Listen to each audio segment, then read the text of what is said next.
আসসালামু আলাইকুম, কেমন আছেন সবাই? আশা করি সবাই ভালো আছেন। তো আজকের ভিডিওতে আমি দেখাবো যে পেঁয়াজ লাগানোর সম্পূর্ণ প্রসেস। তো কি আনুষ্ঠানিকতার মাধ্যমে আমার এই পেঁয়াজ লাগানোর ভিডিওটি সম্পন্ন করেছি, তা সম্পূর্ণটি আমার এই ভিডিওটিতে দেখানোর চেষ্টা করব এবং সবাইকে আমার ভিডিওটি দেখার আমন্ত্রণ জানিয়ে ভিডিওটি শুরু করছি।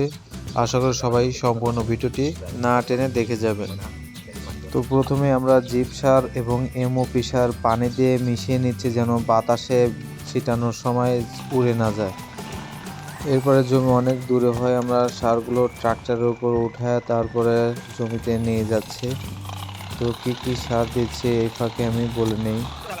আমাদের জমিতে প্রতি বিঘাতে এমওপি সার দিচ্ছি 25 কেজি, জিপ সার 10 কেজি এবং ডিএপি সার যেটা হচ্ছে বাংলা ডিএপি সার, সেটা দিচ্ছে হচ্ছে বিঘা প্রতি 75 কেজি করে।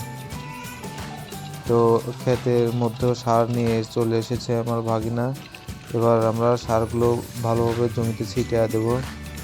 তো দেখতে পাচ্ছেন এভাবে জমিতে সার ছিটিয়ে দিচ্ছে। সমানভাবে সব জায়গায় সারগুলো ভালোভাবে ছিটিয়ে দিতে হবে। জমি অনেক লম্বা হয়, আমি সারগুলো ডিশে করে যে ছিটাচ্ছে তার কাছে এগিয়ে দিচ্ছি এবং সে ছিটিয়ে দিচ্ছে। ছিটানোর সময় খেয়াল রাখতে হবে যেন কোথাও কম বা বেশি না হয়, সব জায়গায় সমানভাবে ছিটাতে হবে। এমওপি এবং ডিএপি সার আমরা আলাদা আলাদাভাবে বুনে দিয়েছি যেন কোথাও কম বেশি না হয়, এই জন্য আলাদা আলাদা করে 2বার সার বুনে দিয়েছি, ছিটিয়ে দিয়েছি আর কি। সার ছিটানো শেষে আমরা জমি ভালোভাবে সিডার গাড়ি দিয়ে চাষ দিয়ে নিচ্ছি এবং অনেক ছোট চূর্ণ বিচ্ছিন্ন করে চাষ দিয়ে নিচ্ছি। এতে জমি মাটি যত ভালো হবে তত আমাদের কামলা খরচটা বেঁচে যাবে।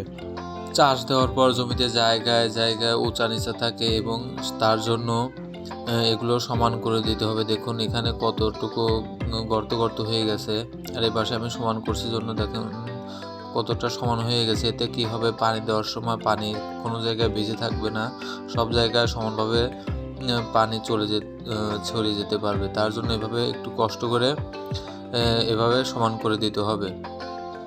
একদিকে যেমন তৈরি করা হচ্ছে জমি, অন্যদিকে ওঠানো হচ্ছে পেঁয়াজের বীজ মানে দানা। এটাকে আমাদের দিকে দানা বা হালি বলা হয়।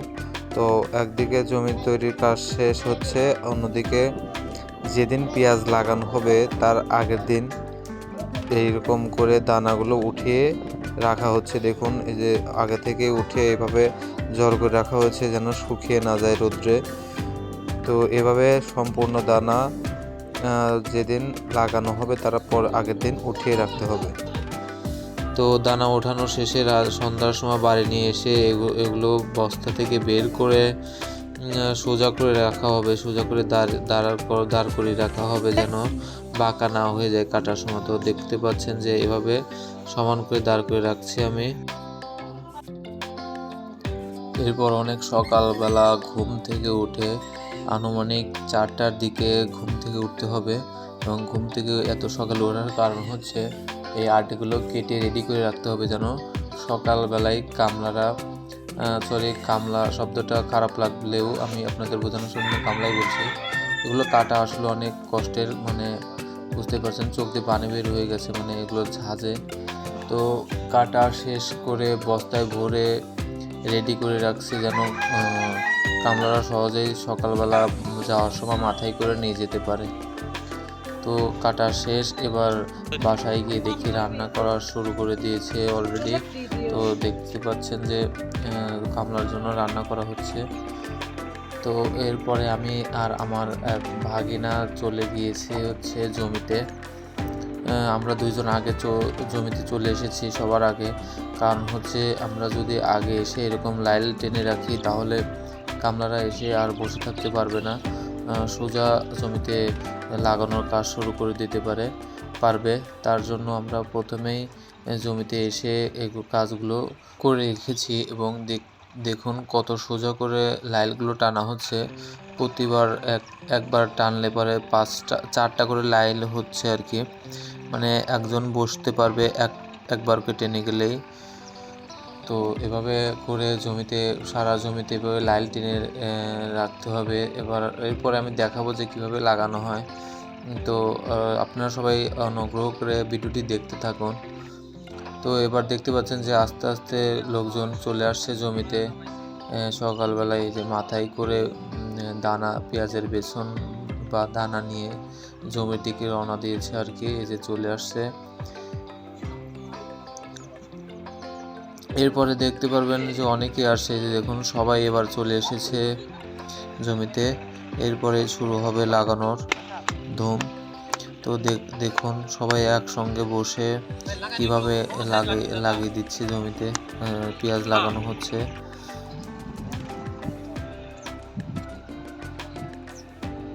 ভাই আমার যে কোনো এক ভাই কোন ভাই তা করবেন না, আমার হলো পেঁয়াজ লাগানোর পরে তোরে ঘোরার দাওয়াত দিবেন। আমি শহর হলো মতো ভালো জায়গায় জায়গায় যাইনি, চিনি।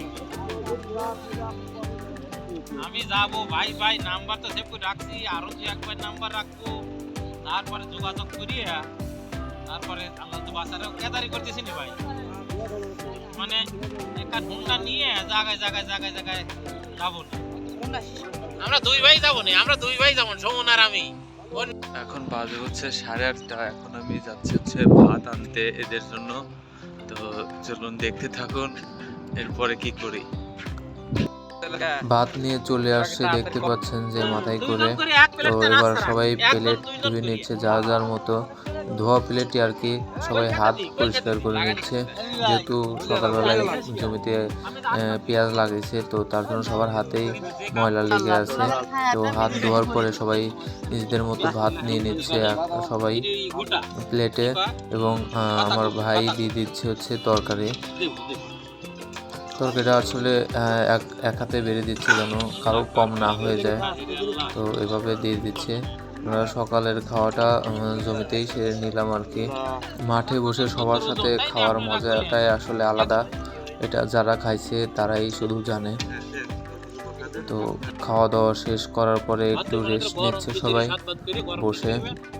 তো এরপরে শুরু হবে আবার লাগানো দুপুর পর্যন্ত, মানে দুপুরের খাওয়ার আগ পর্যন্ত আর কোনো রেস্ট নাই। এর মাঝে হয়তো 2-1 রেস্ট নিলেও নিতে পারে। তো দেখুন অনেকটুকুই লাগানো শেষ। এরপরে শেষের দিকে এসে সবাই মাথায় বসে লাগানো শেষ করে দিচ্ছে। দেখুন লাগানোর স্পিড কি সবাই অনেক দ্রুত করে লাগিয়ে দিচ্ছে আর কি। সবার এটুকু লাগানোর পরেই ছুটি। এখন বাজে 3টা 3:30টার মতো। লাগানো শেষ হয়ে গেছে জন্য আজকে এই পর্যন্তই শেষ।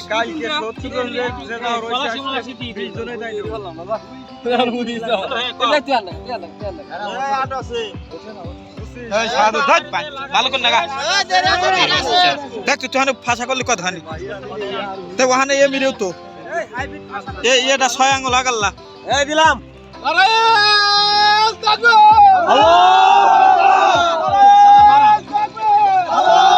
সবাই তাকবীর দিয়ে লাগানোর কাজ শেষ করে দিয়েছে, এবং লাগানোর কাজ শেষ হওয়ার সাথে সাথেই তাদের টাকা বুঝিয়ে দিচ্ছে আর কি। দেখতে থাকুন। চ্যানেল আছে তো পুরোটাই ব্লগ হবে। ওই এই যে বিড়ি সিগারেটের ব্যাপারটা আছে, বুঝছেন ভাই? আমার যদি কামে কোনো সময় আসেন, আপনি যদি না আপনার কাছে সবাই চাবি 1 প্যাকেট দরকার, আমার কাছে বেশি চাইবেন, আমি দাদা এই জিনিসটা আপনার খুশি করবো। কথা বলছেন 10 ভর 10 সালে চাই এটা ও চাই এটা, এসব জিনিস নিয়ে ওই সাধারণ 50টার জিনিস নিয়ে আপনার মন বেজার করা।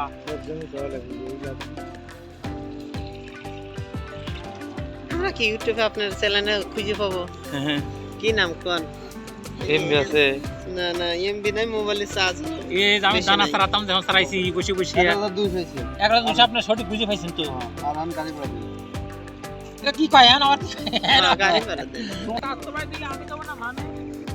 তো লাগানো শেষে সব যা এখানে ছিল যন্ত্রপাতি, হাঁড়ি পাতিল ঢিলা কলস যা ছিল সবগুলো নিয়ে এবার বাসায় চলে যাচ্ছি। এরপরের দিন সকালবেলায় আমাদের জমিতে দিয়ে দিতে হবে পানি। তো পানি দেওয়ার আগে দিতে হবে হচ্ছে এই পানিটা বিষ। এই বিষটা দেওয়া, এই কীটনাশকটা দিলে পরে হবে কি আমাদের জমিতে আগাছা কম জ্বালাবে। যদিও আগাছা এবার আমি তো অনেক দিন পরে ভিডিওটি করছি আর কি, তো আগাছানাশকের কাজটা বেশি ভালো হয় নাই, আগাছানাশকটা স্প্রে করার পরেও জমিতে আগাছা জ্বালিয়ে গজাইছে আর কি। তো দেখুন পানি দেওয়ার আগে কিভাবে পাইপ সেট করে এরপরে পানি দিচ্ছি, এবং পাইপের মাথায় যেখানে পানি পড়বে আর কি, সেখানে পানি ছাড়া হবে, সেখানে এরকম একটি চট বা বস্তা বিছিয়ে দিলে হবে কি যে নিচের পানির স্রোতে পেঁয়াজের হালিগুলো উঠিয়ে যাবে না। তো এভাবে করে আপনারা একটা চট ব্যবহার করতে পারেন, এতে পানির স্রোতে পেঁয়াজের কোনো সমস্যা হবে না। তো প্রথমে যেখানে পানি ছেড়েছি সেখানে আগে থেকে একটু বিষ স্প্রে করে দিয়েছি, এরপরে এখান থেকে পানি নিয়ে সারা জমিতে স্প্রে করে দিতে হবে। এই আগাছানাশকটি দেওয়ার নিয়ম হচ্ছে পানি দেওয়ার 10 থেকে 20-30 মিনিট আগে, মানে বিষ দেওয়ার পরেই সাথেই পানি দিয়ে দিলে বিষের কার্যকারিতা একটু ভালো হয়। তো এভাবে দেখুন পানি ভরে বিষ স্প্রে করে দেওয়া হচ্ছে। তো এই ছিল আজকের ভিডিওটি। তো আজকের ভিডিওটি যদি আপনাদের ভালো লেগে থাকে, আসলে আমার ভিডিওটি অনেকেই হয়তো ভাবছে যে এগুলো তো সবাই জানে কি করতে হয়, আসলে সবাই আবার অনেকে জানেও না। তো যারা জানে তারা তো জানেই, এবং যারা জানে না, এবং যদি আমার ভিডিওটি দেখে ভালো লাগে তাহলে আমার চ্যানেলটিকে সাবস্ক্রাইব করে পাশে থাকবেন, এবং ভিডিওটিতে একটি লাইক করে ভিডিওটি শেয়ার করে সবাইকে দেখানোর সুযোগ করে দিবেন। তো এই ছিল আজকের ভিডিও। সবাই ভালো থাকবেন, সুস্থ থাকবেন, এবং পেঁয়াজ লাগানোর পরবর্তীতে আরও কি কাজ করতে হয় বা পরবর্তীতে কি পরিচর্যা করতে হয় সবগুলো দেখানোর চেষ্টা করবে ইনশাল্লাহ। এর জন্য আমার চ্যানেলের পাশে থাকবেন। ধন্যবাদ সবাইকে, ভালো থাকবেন, সুস্থ থাকবেন। আসসালামু আলাইকুম। খালি ভিডিওতে